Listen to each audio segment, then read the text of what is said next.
Hello, everyone, and welcome to the Political Job Interview, where I interview candidates running for election. I'm VCalla, the host, and today I take on the role as the boss, giving a job interview to today's candidate, Laine Johnson. Laine is running for election for Ottawa City Council as a candidate for Ward 8 College. Thank you, Laine, for your time, and thanks for joining me today.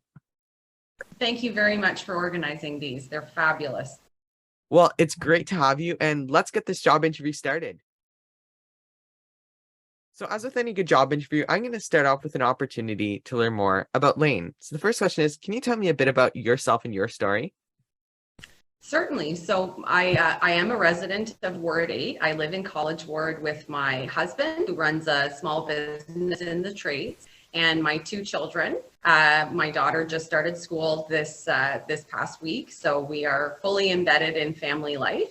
But my background has always been in the nonprofit sector here in Ottawa. I've always served at the local level, and I'm very passionate about bringing people into decision making at the municipal level. I used to run a small nonprofit that offered civic education about Ottawa City Hall. So for people who wanted to get things done and didn't know where to start, or for people who were just curious about how decisions are made and what are the types of trade-offs we're having to engage with in Ottawa, this was the place for them to come meet. And through that experience, I've grown to understand that people are, they're craving information, they're craving a connection with other people that care. And so, to run for city council at this moment, I think is exactly the right opportunity to be able to, deliver and acknowledge on those people's needs. Well, civic education it's so important, and especially municipal civic education. A lot of people are unfamiliar with the way city politics is run, some of the decisions they make, and it's just so important for that. And I wanted to ask you, what made you decide to run? What made you decide to cross over from just from the education portion to actually getting in there and throwing your hat in the ring to run for council in College Ward? Yes, so thanks for the question. I now work as an executive for a nonprofit housing corporation where I am the director of tenant and community engagement. So I have the longest title in the world, but what it means is that I am working with neighbors who live in our buildings and the surrounding area to influence the types of decisions that the corporation is making. So that relationship with people has been constant through my career. Why did I decide to run at this moment? Because I feel that in College Ward, we have had an absence of that relationship over a number of years. People have been feeling left out or left behind in some of the decisions that have been affecting their daily life. And the city of Ottawa, has very publicly sort of pulled back the curtain, if you will, on some of the personalities around the council table. And that has further left people feeling insecure and maybe vulnerable. And I know through my background, through my professional life that people are wise, and they care about where they live, and they do an awful lot of informal care for one another in their neighborhoods already. And I wanted to show my neighbors that there was a credible, competent candidate that would celebrate what we love about living here in College Ward, while also fighting for our future. We have a lot of opportunities in College Ward coming up. There's a lot of change that we can see coming up. And these are the moments where people feel, as I said, the least sure, right? Change is very difficult. And so to be able to offer my skills as a facilitator and as an educator, but also my knowledge of the municipal policy realm, I think can go a long way in bringing forward, this shared understanding and a very positive chapter for College Ward, which has been missing for the last number of years. Well, I am in Ottawa. I've lived here all my life, and I'm in Barrhaven, so not far from College Ward. And I know exactly what you're talking about in what's been happening in College Ward. It's been big in the news recently. And College Ward, along with all the other wards that are going to have new councillors, will have fresh faces to represent them at council. And it's important that that happens, especially every once in a while when there's this big time of change, as is now for the first time since amalgamation. This is probably going to be the biggest change in Ottawa. Let's take a bit of time to talk about this job now and what Laine brings to it. So the first question is, what experience do you bring to this job? I know you've already mentioned a bit, but some important experience for the job that you're bringing. Certainly. So I bring forward, as I said, a deep knowledge of municipal policy.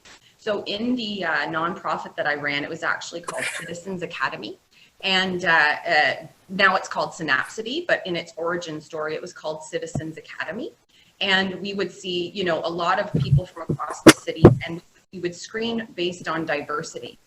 So we would bring in people of different, ethnocultural origins, different geography, age, gender, political ideas to come together to talk about city issues. So my particular experience in hosting conversations that encourage actually differences of opinion in a respectful and civil way, I think is one of the biggest assets right now for how we approach this decision making around the council table. And then, of course, the specific knowledge around city governance, city budgets, land use planning, zoning, community organizing. I have a deep understanding of all of those issues. And so I can bring to the table quite a bit of specific knowledge. And I also already have strong working relationships with the appropriate departments and elected officials. So as you mentioned, there are a lot of new faces around the table. I respect and understand that my learning curve will also be steep, but it will be different because I already have been trying to extract understanding and knowledge from the city and translate that to people's experiences. When we think about how people want to feel like they belong, belonging can be, kind of like a heady sort of topic, but what it means is that you can walk around your neighborhood and find your community members at a park. It means that you can, host a backyard barbecue. It means that you have local businesses that you love to frequent. It means that you feel safe. You have appropriate lighting. You have, snow clearing that lets you walk around or drive or take a bike. It means that you have choices and you feel like you have control over your environment. Well, all of that is within the city's purview, right? So although it's belonging up here, there's a lot of different levers we can use to encourage that. Right now, in my career, as I said, I work for an affordable housing landlord and developer. And we help other associations and institutions to develop affordable housing. So I am making decisions, and reflecting on asset management, infrastructure repair and renewal, capital budget, reserves. So a lot of those financial considerations for a city, I've been working at, within my own budgets. It's not a $4 billion budget. I appreciate that. But a lot of the same questions around maintaining a quality of life for the people that we serve, while making sure that our dollar goes a long way. That's what we're doing all the time in my work. So I have both, the knowledge in terms of the municipal policy, the skills in bringing people together to talk about city issues, as well as the familiarity with some of the financial considerations that the city will have to take on. And through all of that, is this idea of accountability, right? Like, because I work in the nonprofit sector, I work in the business of public good. I do have to ensure that I have, strong governance. I work with boards of directors. I report back to a committee of people who live in the buildings that I work for. So I'm constantly trying to engage with the people that are served by the decisions that I make. And that accountability is something that I think people are really hungry for here in Ottawa. And I know that because of my experience, I can deliver on that. So I wanted to ask you, there are a lot of candidates in your ward who are running for council, and I wanted to ask you what sets you apart from all of the others who are running for council in College Ward. Well, so I think first and foremost, my particular experience living in the ward, having a young family, I have a very personal investment in what happens for the future of this ward. And, I'll let you know, 8 months ago, a year ago, I was having trouble sleeping because, I've got these two little kids and I've been anxious about whether or not they're going to make it, right? Whether they're going to find an affordable place to live, whether they're going to be subject to climate floods and wars. I mean, not to be dramatic, but as a young mom, I mean, these are the kinds of things that keep you up at night because things have been so unpredictable. And so when I thought about, what it is that I can do, and I thought about those skills, as I mentioned, that I have, and my deep commitment to Ottawa as a city throughout my entire career, running for council felt like how I could, ensure that I was putting everything on the table for the future of my children in College Ward. And so that commitment, I think is fairly unique with the other candidates that are running. But again, also just, I think the strong working relationships that I have with existing departments and officials. We know that the city of Ottawa is a bureaucratic nightmare for, the average person. And we want to see things done quickly. Capital Ward has been, compared to other wards of our age, we haven't been seeing the same kinds of capital investments just within the capital budget that other wards have been seeing. So we see this in our roads, we see this in our parks, and people want to know that they're going to get their fair share. I know that I have the right working relationships to advance these issues as quickly as possible, but also because of my background in communicating this to people, I can turn around and help people to understand the trade-offs that are in front of them in a simple way. And I think that those communication skills and that relatability with my deep personal and professional investment in the future of College Ward in the city make me a really exceptional candidate this year. Part of serving as an elected official is serving the people who elect you. So a few questions now about how Laine wants to serve the people. So the first question is, what's something that the people of College Ward need that you want to get done if elected?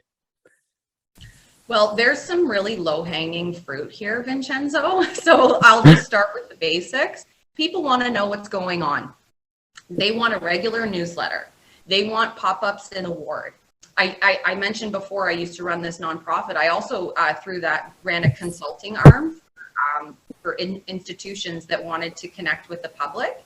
And so we would do public consultations out in the community. So I would bring, whatever question it might be, whether it's like, for example, an arts organization coalition I work for, I would go and bring, the materials to dance studios, to community centers, to like sports events, to just typically unusual places. But I think that effort of going to where people are at, instead of always asking people to find the information that they need and like figure out what it means, is really necessary given some of the complexity of the issues that we're facing. So I am committing to, going out into community and bringing forward materials that are easy to understand, so that people don't always have to claw around trying to get the information that they want. The other pieces that are coming to mind are around accountability again. So, the city council who's elected at the beginning of the term of council sets their strategic direction and a code of conduct for how they behave.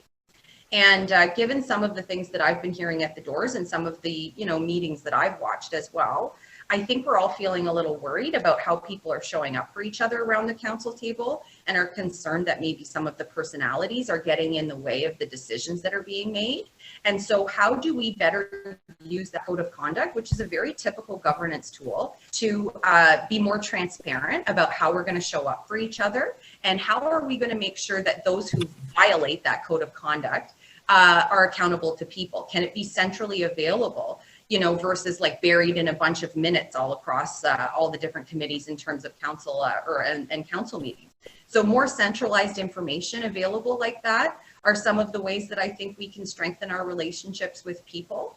I think there are some big items coming forward in the next term of council around zoning. So there's going to be a comprehensive zoning bylaw review, which is going to help all of us, all of our neighborhoods, figure out how they're going to implement the density targets that are in our current or our proposed official plan that's being approved by the province. People are worried about that. They don't know how it's going to affect their neighborhoods. They don't know, everyone's really concerned about really tall buildings and, traffic. So, we want to be sure that we're really active in the community to talk about zoning. But then traffic is really also one of the big ones in College Ward, and people are really worried about that. And so am I.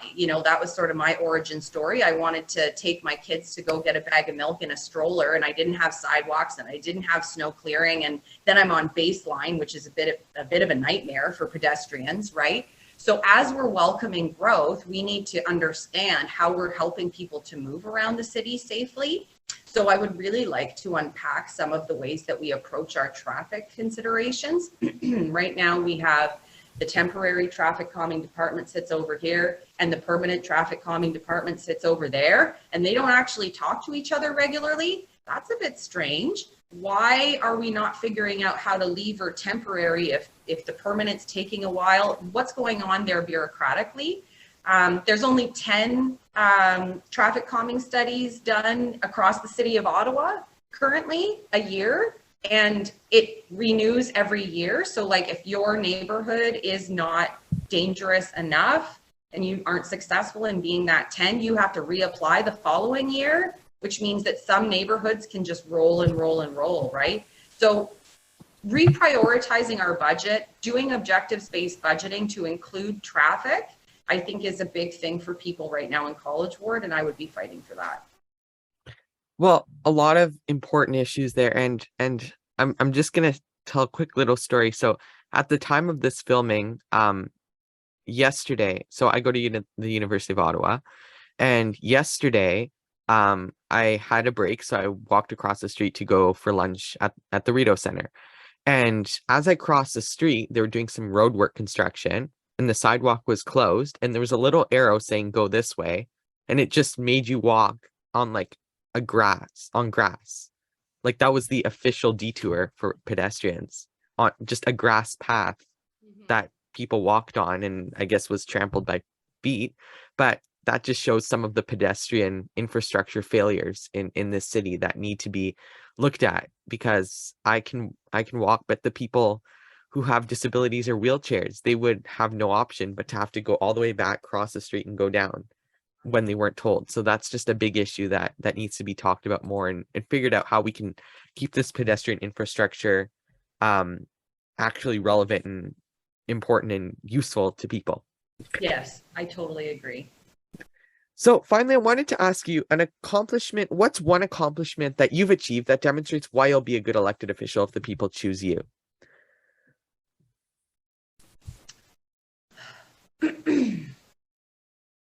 I know you gave me these questions in advance, but this is the stickiest one, right? Because you're going the one accomplishment. So I think, and then of course I don't want to bore everyone to death because I don't want to like talk up here about issues. But one thing that I've done most recently is founded what's called the Ottawa Community Land Trust. And I'm very proud of this because it serves, it's what it is it's a corporation that is founded to hold land in perpetuity. So it would be a landowner for affordable housing. So right now the city of Ottawa has a lot of land, and there are lands that are designated for affordable housing, but they're not committed to affordable housing. So the city of Ottawa or the NCC or CMHC or others that own land can put land in a land trust so that it is guaranteed to be for affordable housing forever.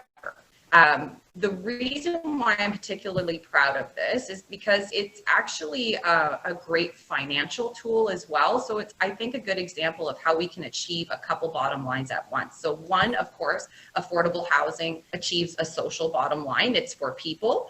It's for, you know, making sure that everyone has a place to live that has dignity. But what the land trust does as well is, as land accumulates in this trust, it becomes an asset for the nonprofit sector, because the governance of this thing is comprised of many nonprofit sector housing organizations. So then they can use that asset to borrow at at competitive rates, so that they can do repairs and renovations on existing affordable housing as well. Right now, the City of Ottawa does not have many programs that allow for the repair of existing stock, and all of our stock is aging quickly, and it's just not to a good standard. And so this is an example of how we can be creative. The City of Ottawa, contributes land. It's not cash. I mean, I understand it comes out of the balance sheet somewhere, but it isn't the same as taking on debt. When we're looking to advance a social issue, it's a different mechanism, a different financial mechanism. It allows for, nonprofits to access money without the city doing it.